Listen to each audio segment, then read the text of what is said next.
సీతారామపురం అనే గ్రామంలో రంగయ్య, వెంకయ్య అనే ఇద్దరు స్నేహితులు ఉండేవారు.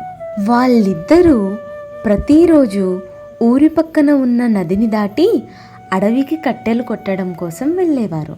ఒకరోజు సాయంత్రం కట్టెలు కొట్టి తిరిగి వస్తుండగా నది ఒడ్డున నగల మూట దొరికింది.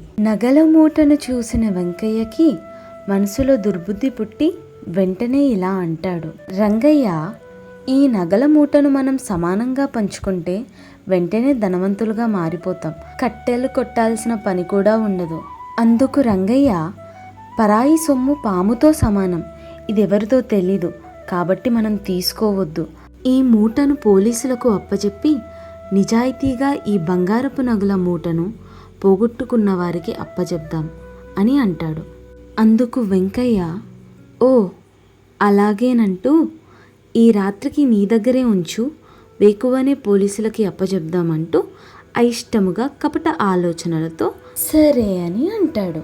చీకటి పడగానే అందరూ నిద్రలో జారుకున్న వేళలో అర్ధరాత్రి వెంకయ్య రంగయ్య దగ్గర ఉండే మూటను దొంగిలించి రంగయ్యను చంపి ఆ ధనాన్ని తనకే సొంతం చేసుకోవాలని ఆలోచించాడు.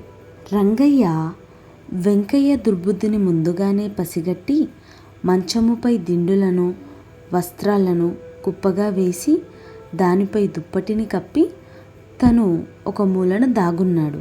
రంగయ్య ఊహించినట్లే వెంకయ్య నగల మూటను దొంగతనం చేయడానికై వచ్చాడు.